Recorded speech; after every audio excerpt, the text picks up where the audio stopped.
नमस्ते। हमारे साप्ताहिक कार्यक्रम प्रोफेसर अभय दुबे के साथ बातचीत में आपका स्वागत है। प्रोफेसर साहब, बहुत सी घटनाएं घट रही हैं। बहुत अच्छी चीजें तो नहीं है, नथिंग टू लुक फॉरवर्ड। एक बेंगलुरु में एक खराब स्टैम्पीड हुआ, उस पे एक जातिगत जनगणना वाला भी शुरू हो गया है। एक तरह से आप कह सकते हैं कि विपक्ष के आगे मोदी जी को समझ में आ गया कि इसके बिना काम चलेगा नहीं। लेकिन उससे पहले एक और ज्यादा जरूरी चीज है जिससे पूरी दुनिया में इंपैक्ट हो रहा है। ये जो मस्क और ट्रम्प जी का जो झगड़ा शुरू हो रहा है, झगड़ा और ऐसा छोटा मोटा झगड़ा नहीं, मतलब इसको कहते हैं ना कि सड़क पे खड़े होके एक दूसरे की तू मैं अब एक दूसरे के कपड़े उतारने शुरू हो गए हैं। मैं पहले इस पे एक टिप्पणी ले लूं, ये क्यों हो रहा है, कैसे हो रहा है? दोनों इतने अच्छे दोस्त थे, दोनों व्यापारी हैं, दोनों समझते हैं कि झगड़े से दोनों का नुकसान होगा। वो तो अब एक पॉलिटिकल पार्टी बनाने की चुनौती दे दिए हैं। ये इसका मतलब मैं अभी भी बहुत क्लैरिटी नहीं है कि बहुत से लोग ये कह रहे हैं कि दो लोग ऐसे होंगे तो ऐसी झगड़ा होगा ही होगा, लेकिन ऐसा नहीं था। मैं जरा आप क्या इस पे एक राय समझना चाहता हूँ।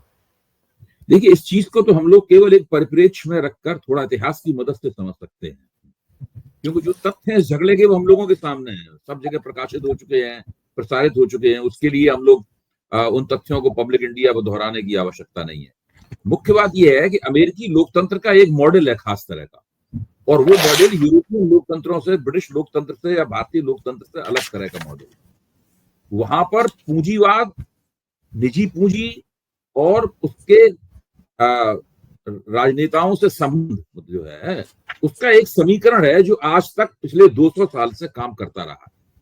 उसमें बहुत ज्यादा महत्व दिया जाता है अमेरिकी समाज में। उनको आइकॉन, पूंजीपतियों को आइकॉन के तौर पर पेश किया जाता है, राष्ट्र निर्माता के तौर पर पेश किया जाता है। भारत में नहीं ऐसा होता, ब्रिटेन में भी ऐसा नहीं होता है, लेकिन अमेरिका में ऐसा होता है। अमेरिकी लोकतंत्र इसीलिए ब्रिटिश लोकतंत्र से अलग तरह का है। तो वहां पे क्या होता है कि पूंजीपति की शख्सियत बहुत बड़ी है, वो दरअसल अमेरिकी लोकतंत्र के केंद्र में है। लेकिन ऐसा नहीं कभी हुआ था कि एक पूंजीपति ही राष्ट्रपति हो जाए।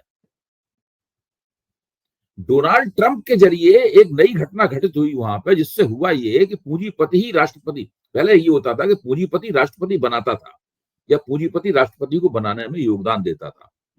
दोनों के बीच में एक समीकरण होता था। दोनों बहुत बड़े प्रभावशाली किरदार की तरह सार्वजनिक जीवन में उभरते थे और अपनी दावेदारियां करते थे और अपनी मशहूरी प्राप्त करते थे, सफल होते थे या विफल होते थे। इस तरीके से चलता था। जब डोनाल्ड ट्रंप खुद ही राष्ट्रपति हो गए, जो खुद मुख्य तौर पर पूंजीपति हैं, कोई राजनेता का उनका कोई उनकी विरासत नहीं है, कोई उनका इतिहास नहीं है उस तरह का है। उसके बाद फिर, और उसके बाद जब एक दूसरे बड़े पूंजीपति ने, दूसरे अरबपति ने उनके लिए $250 मिलियन उनको दान दिए, उनको अनुदान दिया उनको, ताकि वो अपनी वो चलाएं, एक्स खरीद लिया ताकि वो उनको चुनाव जिताएं, और इस तरह से करके वो करने लगे। इसके बाद क्या हो गया कि इसके अंदर से राजनीति जो थी ना, वो पूरी तरीके से अनुपस्थित हो गई। एक पूंजीपति ट्रंप राष्ट्रपति हुआ तो उसको लगा कि हम पूंजी के दम पर जनता की गोलबंदी कर सकते हैं। उसके लिए हमारे पास कोई पॉलिटिकल एजेंडा कोई खास होने की जरूरत नहीं है, हमारा आर्थिक एजेंडा ही काफी है। एलन मस्क को भी लगा कि हम शुद्ध विशुद्ध पैसे की दम पे किसी को जिता सकते हैं या उसको बैठा सकते हैं। अच्छा, एलन मस्क कहीं से यूं ही प्रकट नहीं हो गए थे। आप देखिए, एलन मस्क तो जो बाइडेन के कार्यकाल में भी पूरी ताकत के साथ मौजूद थे, उससे पहले के राष्ट्रपति के कार्यकालों, ट्रंप के कार्यकाल में भी मौजूद थे, उससे पहले ओबामा के कार्यकाल में भी वो पूरी तरीके से मौजूद थे। और वो न केवल मौजूद थे, बल्कि अमेरिका के स्पेस प्रोग्राम के संचालक बन चुके थे। नासा जो है, आज नासा पूरी तरीके से एलन मस्क का जो स्पेस एक्स है, उसका मोहताज है। वही तमाम एस्ट्रोनट्स को, अंतरिक्ष यात्रियों को अंतरिक्ष की उड़ानों में लाते हुए ले जाते हैं। और ये डोनाल्ड ट्रंप के दोबारा राष्ट्रपति बनने के बहुत पहले से हो रहा है। तो अमेरिका का पूरा स्पेस प्रोग्राम, और अमेरिका में मोटर क्रांति का भविष्य क्या होगा, ये मतलब वो मोटर क्रांति जो है वो इलेक्ट्रिक व्हीकल से, अब कारें इलेक्ट्रिक व्हीकल से चलेंगी या बिना ड्राइवर की कारें चलेंगी। जैसे बिना ड्राइवर की टैक्सी चलाना एलन मस्क का एक बहुत बड़ा प्रोजेक्ट है। उसके लिए जरूरी है कि वो कई नए कानून बनाए जाएं। जब तक कानून नहीं बनाया जाएगा तब तक सार्वजनिक सड़कों के ऊपर, यानी सरकार के पैसे से बनाई गई सड़कों के ऊपर, जहां पे लोग चलते फिरते हैं और अपनी अपनी कारें ले जाते हैं, वहां बिना ड्राइवर की टैक्सी कैसे चलाई जाएगी? तो ये उनका सबसे बड़ा प्रोजेक्ट था उनका। जी, आप कुछ कह रहे हैं? मैं ये कह रहा हूं, मैं जैसे अभी गया था तो अबे भाई ये बिना ड्राइवर की टैक्सी वॉयन वाले जो गूगल वाले ऑलरेडी चला रहे हैं जगुआर में करके, और हाँ, सैन वो चला फ्रांसिस्को में रहे मैं हैं, खुद बैठ लेकिन गया। जी नहीं, आप ठीक कह रहे हैं, वो चला रहे हैं, लेकिन ट्रंप जो वो उसका अभी बहुत ही प्रतिशत कम है। जब कानून बन जाएगा और उसके सारे अधिकार एलन मस्क को मिल जाएंगे, तो पूरा अमेरिका जो है बिना ड्राइवर वाली टैक्सियों से व्याप्त हो जाएगा। वो बिल्कुल एक दूसरी बात, जैसे ही वो ऐसा होगा, सारी दुनिया में वो चीज शुरू हो जाएगी। अभी जो वहां हो रहा है उसमें दुनिया को कोई दिलचस्पी नहीं है। दुनिया को दिलचस्पी तब होगी, ग्लोबल दिलचस्पी तब पैदा होगी, जब एलन मस्क अपना प्रोजेक्ट जो है वो लागू कर देंगे, ये स्थिति होगी। तो ये सब पूरा का पूरा मामला पहले से चल रहा था। इसलिए विशुद्ध रूप से राजनीति को अगर अर्थनीति में बदल दिया जाएगा, तो उसका परिणाम ये निकलेगा जो आज निकल रहा है। बिल्कुल विशुद्ध रूप से आर्थिक स्वार्थी, दोनों आर्थिक एजेंडा ही राजनीति, आर्थिक एजेंडे ने राजनीति को पूरी तरह कैप्चर, इसलिए पाकिस्तान में मिलिट्री एजेंडे ने राजनीति को पूरी तरह कैप्चर कर लिया है। उसी तरीके से अमेरिका में इकोनॉमिक एजेंडे ने पूरी तरीके से राजनीति को कैप्चर कर लिया है। वरना राजनीति का डोमेन अलग होता था और बाकी इकोनॉमिक डोमेन अलग है, मिलिट्री डोमेन अलग है, फिर राजनीति उस डोमेन को कंट्रोल करती थी। अमेरिका में जो कुछ हो रहा है, जो जो जो आपको एक बदसूरत किस्म का लोकतंत्र वहां पर दिखाई पड़ता है, सारे अमेरिकन भौचक्के हैं। अमेरिकी परंपराएं डर के मारे थरथरा रही हैं, पता नहीं उनका क्या क्या हश्र होगा। बहुत बुरी हालत है। तो दुनिया का सबसे शक्तिशाली, सबसे अमीर और सबसे ज्यादा प्रभावशाली लोकतंत्र जो है, इस वक्त अपनी एक्सिस्टेंशियल क्राइसिस से जूझ रहा है, अस्तित्व के संकट से जूझ रहा है। इसमें दो पूंजीपति, जिनको राजनीति की मान्यताओं का, मर्यादाओं का कोई ख्याल नहीं है, क्योंकि वो राजनीतिक प्रक्रियाओं के जरिए सत्ता में आए ही नहीं है। उन्होंने मान लिया है कि राजनीतिक प्रक्रियाएं बकवास हैं, मूर्खतापूर्ण हैं, उनको नाली में फेंक देना चाहिए। केवल आर्थिक प्रक्रियाओं के जरिए जनता की लोकतंत्र की राजनीतिक अधिकारों की जरूरतों को पूरा किया जा सकता है, बाकी और किसी चीज की उनको परवाह नहीं है। मेरा मानना है कि अगर इस परिप्रेक्ष्य में हम देखेंगे तो हमें दिखाई पड़ेगा कि क्यों ये लोग एक हुए थे, क्यों ये लोग अलग हुए, और इस बात की भी पूरी संभावना है कि 15-20 दिन, महीने भर में फिर से दोनों के बीच में एकता हो जाएगी। जी, मतलब इस प्रकार के बहुत सारे आंकड़े देखे हैं इस बीच में, जो कहते हैं कि कोई जरूरी नहीं कि इनमें झगड़ा चलता रहे, क्योंकि बहुत दुनिया के बड़े बड़े पूंजीपति इसमें हस्तक्षेप कर रहे हैं। रूस का एक बहुत बड़ा पूंजीपति इसमें हस्तक्षेप कर रहा है, वो दोनों के बीच में मध्यस्थता कराना चाहता है। रूस का एक बहुत बड़ा पूंजीपति दोनों के बीच मध्यस्थता, क्योंकि सारे दुनिया के पूंजीपतियों को लग रहा है कि अमेरिका में पूंजीपतियों द्वारा सीधे सीधे राजनीति पे कब्जा करने का ये एक प्रयोग हो रहा है। जी जी दोनों ही ये प्रयोग ताकत में न पड़ जाए, चलता रहे, ताकि वो लोग अपने देशों में पूंजी पे कब्जा कर लें। अगर अमेरिका में प्रयोग सफल हो गया तो हिंदुस्तान में अडानी अंबानी मिलकर सत्ता पे कब्जा कर लेंगे, नरेंद्र मोदी की जरूरत नहीं पड़ेगी उन्हें। मैं उदाहरण के तौर पर कह रहा हूँ। उसी तरीके से सत्ता पे कब्जा कर लेंगे, उन्हें किसी नेता की जरूरत नहीं पड़ेगी। अमेरिका में ये प्रयोग हो रहा है। जी, मैं एक चीज और इसी के साथ, इसी से रिलेटेड है, और वो मैं इसलिए कह रहा हूं कि ये जो सातों भारत ने सरकार ने भेजे थे दल, वो सब लोग घूम घाम के दुनिया से घूम घाम के आ गए। कोई ऐसी बात तो हुई नहीं कि जिसको बहुत मेंशन किया जाए। लेकिन इस बीच एक इंपॉर्टेंट चीज ये हुई थी कि G7 की मीटिंग हो रही थी। G7 का भारत सदस्य नहीं है, लेकिन पिछले 6 वर्षों से भारत को बुलाया जा रहा था। उसको शुरू में नहीं बुलाया गया, उसको लेके काफी हो हल्ला मचा, और अंतोगत्वा अब ये हुआ है कि उनका फोन आ गया, बुलौआ आ गया है। अब इस बुलौए में अजीब सी स्थिति ये हो गई है कि मोदी जी अब अगर जाते हैं तो ये तय है कि अच्छा, वहां पे G7 में बोलने का वो है नहीं, आप एज एन ऑब्जर्वर जा रहे हैं, जस्ट गेस्ट जा रहे हैं। तो ट्रंप वहां पे हर कोई मौका नहीं छोड़ेंगे जहां पे वो ये सिद्ध करना चाहेंगे कि हमने ही सीज फायर कराया था। उन्होंने, पुतिन ने भी अब वो कह दिया है, मतलब वो तो सब लोग कह रहे हैं। मोदी जी को बिठा के वो ये काम करेंगे। मोदी जी के लिए इस बार की विजिट बहुत आसान नहीं रहेगी। तो जरा मैं इस पे आपसे समझना चाह रहा हूं कि आपको क्या लगता है कि मोदी जी जाएंगे, इट इज अ ट्रैप, ये जानबूझ के ट्रम्प ने फोन उनसे कहा होगा कि तुम बुलाओ इनको और फिर मैं दुनिया के सामने प्रूव करूं कि मैंने ही ये काम कर किया है, कुछ इस तरह की बात भी है? देखिए, मोदी जी के लिए तो इधर कुआं उधर खाई वाली स्थिति थी। अगर G7 का निमंत्रण उनको नहीं आता तो उनकी बहुत ही भद्द होती, और भद्द पहले से हो रही थी उनकी। मतलब उनकी हालत पिछले 7 साल से बुलाया जा रहा था। अगर G7 का निमंत्रण नहीं आता तो बिल्कुल ये तय हो जाता कि जो 7 देश हैं जिनका सम्मेलन होने जा रहा है, ये तो केवल एक प्रेक्षक के तौर पर वहां जा रहे हैं ना, एक मेहमान के तौर पर जा रहे हैं जो केवल देखेंगे, चीजें ऑब्जर्व करेंगे और साइड लाइंस पे नेताओं से बातचीत करेंगे। तो इनकी ये होता है 7 में से कोई भी इस पक्ष में नहीं है जिनको वहां बुलाया जाए। तो पूरी तरीके से मोदी जी की विदेश नीति की अगर एक थोड़ी बहुत भी कोई उपलब्धि बची है, जो मैं तो मानता हूं 1% से भी कम 0.00 करके ही उनकी उपलब्धि गिनी जा सकती है विदेश नीति के क्षेत्र में, वो बिल्कुल भद्द उनकी उड़ जाती। अच्छा, अब इनको मिल गया है निमंत्रण, ये तो कुएं से बच गए लेकिन अब खाई में गिरने के लिए तैयार हो गए। निमंत्रण जैसे ही मिला उन्होंने बड़ी तत्परता से उसको स्वीकार कर लिया। देखिए, मोदी जी के बहुत से प्रशंसक कह रहे थे वहां जाने की जरूरत नहीं है, लोग ट्वीट कर रहे थे, और निमंत्रण मिलने के बाद में मोदी जी के कई जो स्वनियुक्त खैरख्वाह हैं, मतलब सेल्फ अपॉइंटेड मोदी जी के समर्थक हैं, वो उन्हें राय दे रहे हैं कि वहां जाने की जरूरत नहीं है, क्योंकि आप जो बात कह रहे हैं वो बात उनके दिमाग में भी आ रही होगी। लेकिन मोदी जी तो बहुत उत्सुकता से, उन्होंने जो कनाडा के प्रधानमंत्री का फोन आया वो फौरन मान गए उसमें। अब वहां पे जो आप कह रहे हैं, ट्रंप इनके मुंह पे जब आगे बैठे होंगे, ये ट्रंप इनके मुंह पे कहेंगे कि हमने कराया, और क्योंकि ट्रंप तो इससे पीछे हट ही नहीं सकते, वो तो कोर्ट में हलफनामा दे चुके हैं। उनकी सरकार, उनके वाणिज्य मंत्री, कोर्ट में वाणिज्य मंत्री भी वहां मौजूद होंगे उनके, जिन्होंने हलफनामा दिया है। कोई नहीं सकता कि ट्रंप के प्रतिनिधिमंडल में वो ना हो, क्योंकि G7 क्यों हो रहा है? वाणिज्य, अगर जो वाणिज्य मंत्री नहीं होगा तो G7 क्या करेगा वहां पे? तो वो नहीं, सेक्रेटरी ऑफ स्टेट नहीं, सेक्रेटरी ऑफ स्टेट का भी हलफनामा है, सेक्रेटरी ऑफ कॉमर्स का है, मतलब 4-5 अधिकारी। बिल्कुल ठीक कह रहे हैं, बिल्कुल। अब पूरी ट्रंप सरकार इसके प्रति प्रतिबद्ध है, और ट्रंप ने जो मुकदमे का फैसला उनके खिलाफ हुआ था टैरिफ के सवाल के ऊपर, उसको उसमें स्टे भी ले लिया है ट्रंप ने उसका। फिर से वो दनादन बड़े बड़े तुरंत स्टे लेने के बाद तुरंत उन्होंने भारत के एल्युमिनियम और स्टील के ऊपर बड़े बड़े टैरिफ घोषित कर दिए, जिससे भारत का स्टील एल्युमिनियम जो है बहुत ज्यादा नुकसान में पहुंच गया तुरंत।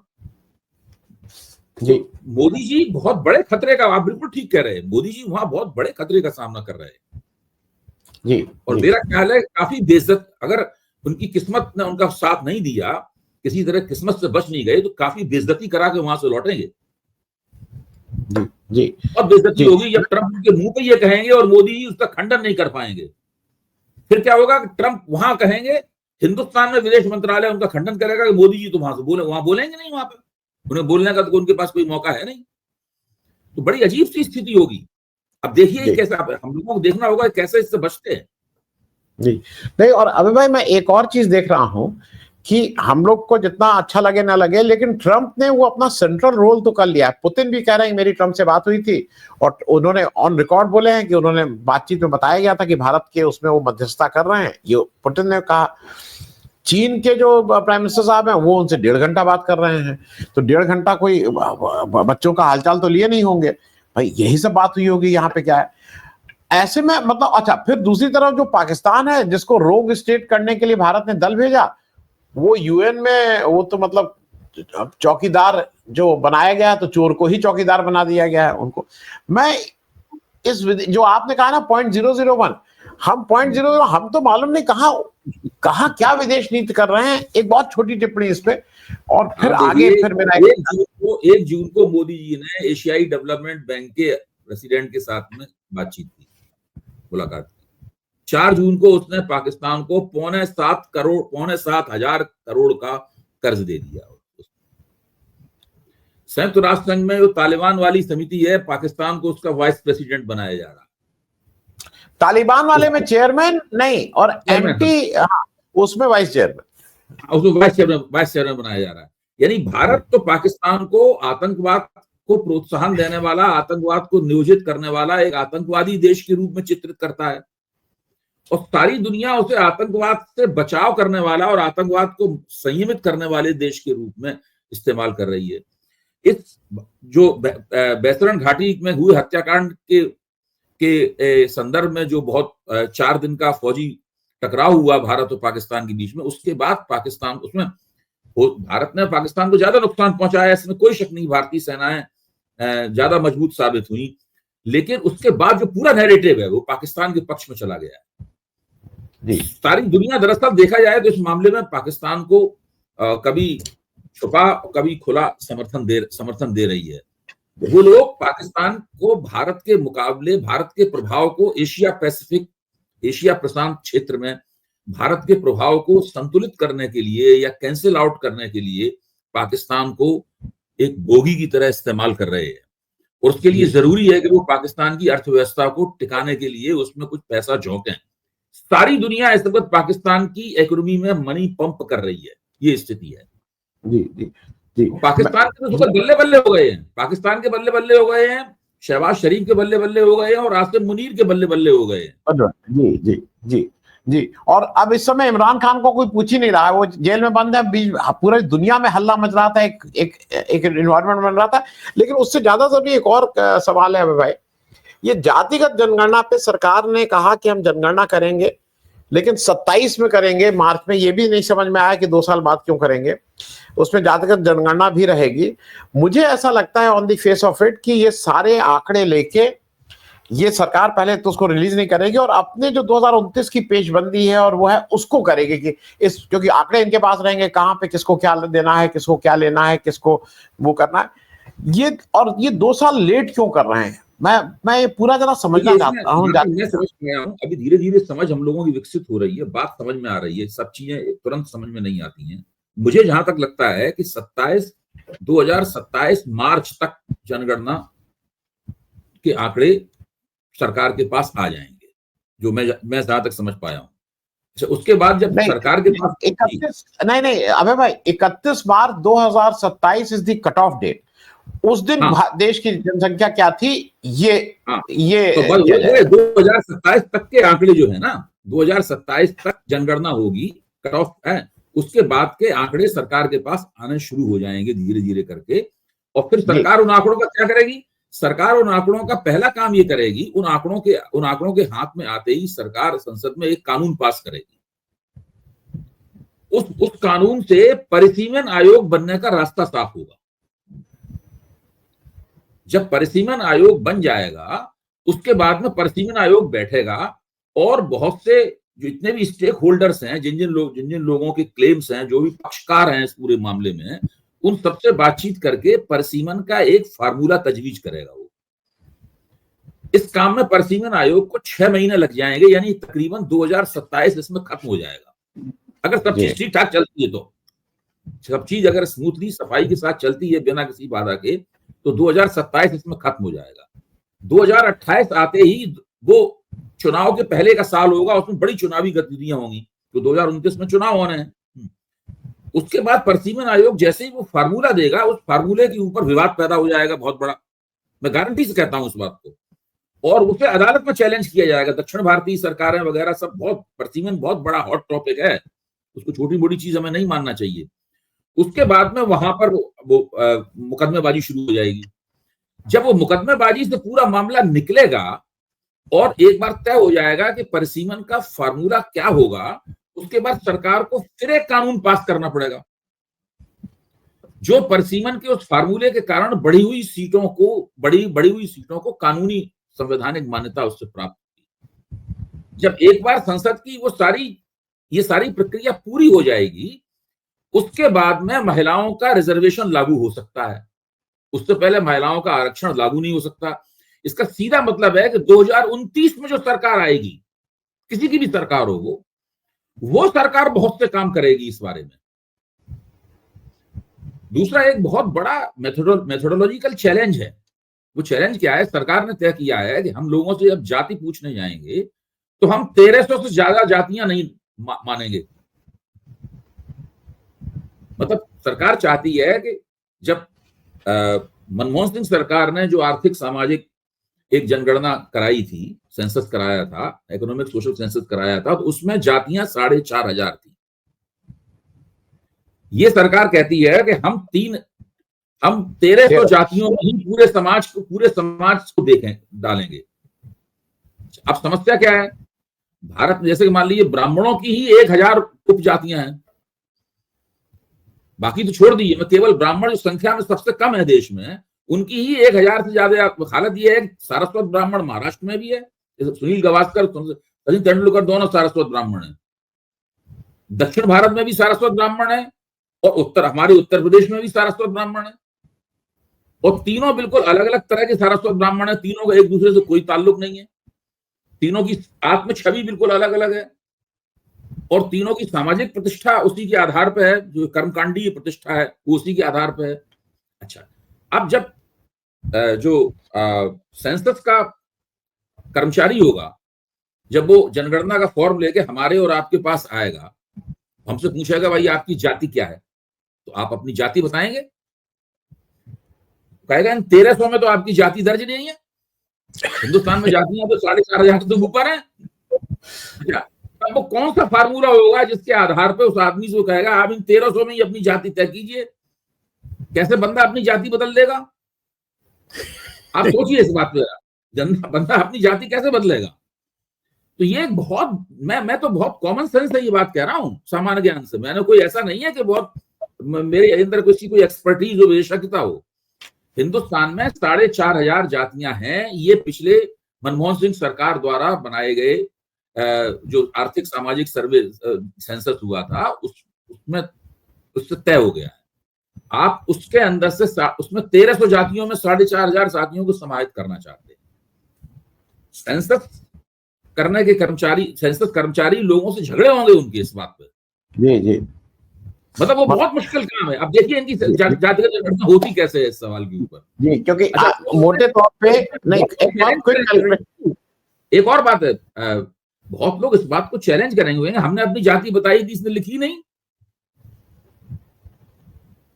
नहीं, मोटे तौर पे अबे भाई, जब 4,500 में 1,300 है तो 3,200 जातियां तो गायब ही हो जाएंगी ना। तो 3,200 जातियां नहीं, वो जातियां गायब नहीं होंगी, वो जातियां झगड़ा करेंगी भाई।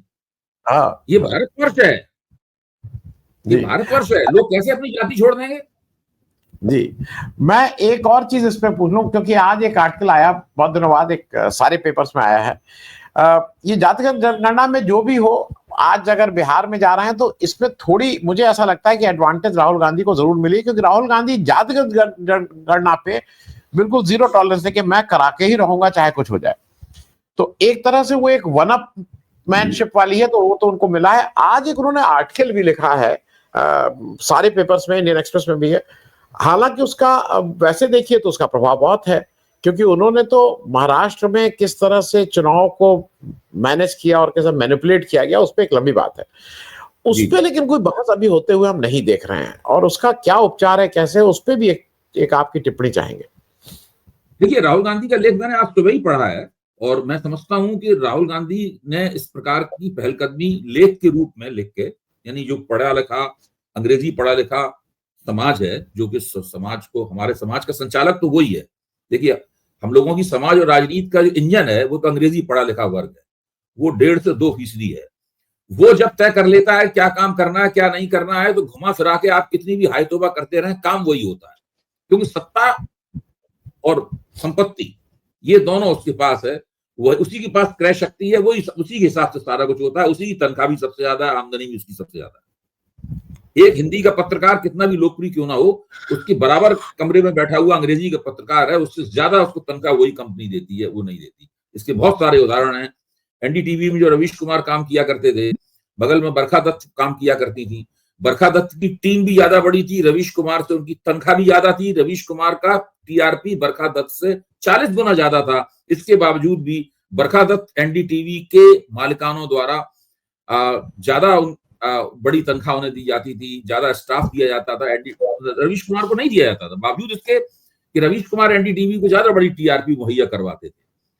बिल्कुल सीधी सी बात है, भास्कर हमेशा ही किसी दूसरे अंग्रेजी अखबार के मुकाबले, भास्कर और जागरण ज्यादा बड़े अखबार हैं, लेकिन अंग्रेजी के अखबारों के विज्ञापन का रेट ज्यादा होता है और हिंदी के अखबारों के विज्ञापन का रेट अपेक्षाकृत उससे कम होता है।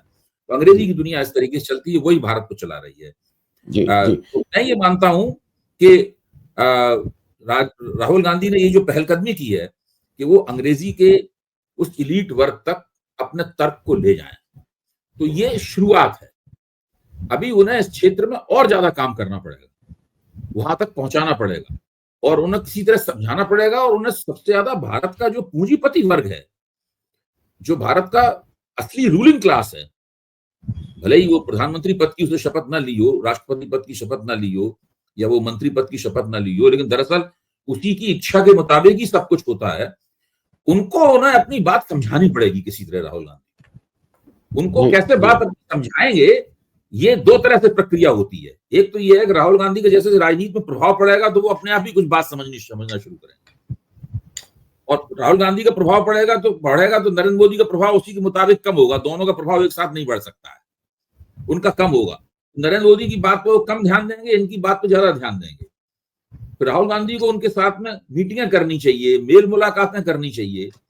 देखिए, कोई भारत का पूंजीपति वर्ग कहीं नहीं जा रहा है, कोई क्रांति नहीं हो रही है उसके खिलाफ, वो रहेगा और वो देश का संचालन, देश और समाज का संचालन करेगा, बाजार का संचालन करेगा, वो सब रहेगा। राहुल गांधी को उससे अपने ताल्लुकात बेहतर करने होंगे। जी, अब भाई एक चीज और बताइए, अभी अयोध्या में अभी चल ही रहा है, वो 9 तक चलेगा, राम दरबार की प्राण प्रतिष्ठा हो रही है, 7 मंदिरों की हो रही है, वशिष्ठ मंदिर, विश्वामित्र मंदिर, अहिल्या मंदिर, ये सब हो रहा है, और साथ में राम दरबार की भी प्राण प्रतिष्ठा हो रही है। लेकिन जिस तरह से मोदी जी ने उसको बनाया था, वो इस बार बिल्कुल ही वो सिर्फ छोड़ दिया गया योगी जी पे। योगी जी अपना उस पर खुश हैं, उतने बड़े पोस्टर तो नहीं निकल रहे हैं, लेकिन योगी जी हैं कि भाई कम से कम मौका तो मिला उनको। तो क्या बीजेपी ने राम मंदिर छोड़ दिया? अब उनको लगा कि नहीं, राम मंदिर कर लिया, अब मथुरा की तरफ कंसंट्रेशन करो और वहां पे मुसलमानों को शुरू करो। मतलब देखिए, अब ये सब जिस दिन से राम मंदिर की प्राण प्रतिष्ठा का चुनावी नतीजा भाजपा के खिलाफ गया, पक्ष में नहीं गया, उस दिन के बाद से इस बात को कहा नहीं जाएगा, घोषणा नहीं की जाएगी कि भारतीय जनता पार्टी की जो चुनावी रणनीति है उसमें से राम मंदिर व्यवहारिक रूप से हट गया है, या सबसे तले बिल्कुल नीचे वाली प्राथमिकता उसकी हो गई है, कोई उसका मतलब नहीं। भारत में एक खास तरह का बहुदेववाद है, खास तरह का पेगनिज्म है भारत में, जिसमें न मंदिरों की कोई सीमा है, न देवताओं की कोई सीमा है। एक देवता के 50 रूप हैं, उनके 50 मंदिर हो सकते हैं, उनके देवता का जो परिजन है उनके अलग अलग मंदिर हो सकते हैं, तो ये सब चलता रहेगा, लेकिन इसका राजनीतिक प्रभाव लगभग शून्य है, कुछ नहीं होगा इससे। न मोदी जी के इससे कोई वोट बढ़ने वाले हैं, न योगी जी के वोट बढ़ने वाले हैं, कुछ नहीं होगा। ये सब भारतीय जनता पार्टी अपने आप को व्यस्त रखती है और मानती है कि इसके जरिए वो हिंदू समाज को कोई प्रभावित कर रही है या हिंदू एकता को मजबूत कर पाने में सफल हो रही है। इससे कुछ भी नहीं होने वाला है। जल्दी ही जी हाँ, आप बोल रहे, मेरा मानना है कि ये जो पाकिस्तान के साथ में 4 दिन की फौजी झड़प हुई, ये फौजी झड़प भी भारतीय जनता पार्टी के उस तरह से काम नहीं आ रही है जिस तरह की उसने कल्पना की थी या कोशिश चल रही है। तो अब इन लोगों को कोई और हथकंडा खोजना पड़ेगा। जी, मैं एक चलते एक आखिरी बात इसलिए पूछ लूं, अंतोगत्वा मोदी जी संसद का विशेष सत्र बुला नहीं रहे हैं। बहुत से लोगों का यह भी मानना है कि वो जातिगत जनगणना का इस समय अनाउंसमेंट इसलिए भी किया गया कि जो अगला सत्र हो उसमें केवल पहलगाम घटना ही पे सारा फोकस न रहे, थोड़ा फोकस का स्टीम इधर भी हो जाए, लोग जातिगत जनगणना, क्योंकि वो सबको प्रभावित कर रही है, उससे सब लोग प्रभावित हो रहे हैं, डिलिमिटेशन हो या रिजर्वेशन हो, वो भी एक टैक्टिस है। तो मतलब ये भी एक अजीब सी बात हुई है इस देश में कि संसद का कोई विशेष सत्र सबके कहने पे भी नहीं बुलाएगा। एक बहुत ही अंतिम टिप्पणी, बहुत संक्षेप में। देखिए, वो तो भारतीय जनता पार्टी क्या है कि जैसे जैसे परिस्थिति सामने आती है उसको मैनेज करती है। इसका तरीका ये सीरियल मैनेजर है, ये मैनेजमेंट सीरियल मैनेजमेंट है पूरा का पूरा है। जैसे जैसे नई क्राइसिस आती है इसको प्रबंधित कर लिया, फिर तुरंत दूसरी क्राइसिस आती है फिर उसको प्रबंधित कर लिया। तो अभी ये कोशिश कर रहे हैं पूरी तरीके से कि ट्रंप के हस्तक्षेप के कारण या ट्रंप की मनमानी के कारण इनको जो दुर्गति इनकी हुई है भारतीय जनता पार्टी और मोदी जी की, उससे और जयशंकर की जो विदेश मंत्री जयशंकर ने जो वक्तव्य दिए उससे जो विपक्ष को हथियार मिला है, इससे कैसे बचा जाए, ये इनका प्रमुख उद्देश्य है। इसलिए उसी मैनेजमेंट में लगे हुए, क्योंकि वो जानते हैं कि एक बार अगर वोटर के मन में ये आ गया कि सरकार ने पाकिस्तान के मुकाबले घुटना टेक दिया, ये कर लिया, वो कर लिया, कोई कुछ कहे ना कहे, टीवी में कितनी भी कलाबाजियां खाने लगे, अगर वोटर के मन में संदेह आ गया तो उससे भारतीय जनता पार्टी को बहुत बड़ा नुकसान होगा। वो देख चुकी है कि वोटर के मन में उछाल था 2019 में, तो कितना लाभ हुआ था, अगर संदेह आ गया तो वैसा ही उतना ही नुकसान भी हो सकता है। तो ये पूरी कोशिश कर रहे हैं। इसीलिए देखिए, कभी भी संसद के अधिवेशन को इतने पहले नहीं घोषित किया जाता था। इस बार शायद 45 दिन पहले उन्होंने उसको घोषित कर दिया है, ताकि विशेष अधिवेशन की मांग भी दब जाए। और फिर जो बीच में हो रहा था कि ये इमरजेंसी में सरकार को आड़े हाथों लेने की कोशिश करेंगे कि विशेष अधिवेशन बुला के, वो भी सरकार, इन लोगों ने रणनीति के हिसाब से उसको भी छोड़ दिया है। तो इनकी पूरी कोशिश है कि किसी तरीके से एक पतली गली मिल जाए जिसमें से ये निकल जाए, और इनको जो राजनीतिक नुकसान हो वो न्यूनतम हो। नुकसान तो निश्चित होगा, इनकी पूरी कोशिश है उस नुकसान को कैसे न्यूनतम किया जाए, सारी कोशिश इस बात की है। जी, बहुत बहुत धन्यवाद अभय भाई बातचीत करने के लिए। थैंक यू सो मच, बहुत बहुत धन्यवाद।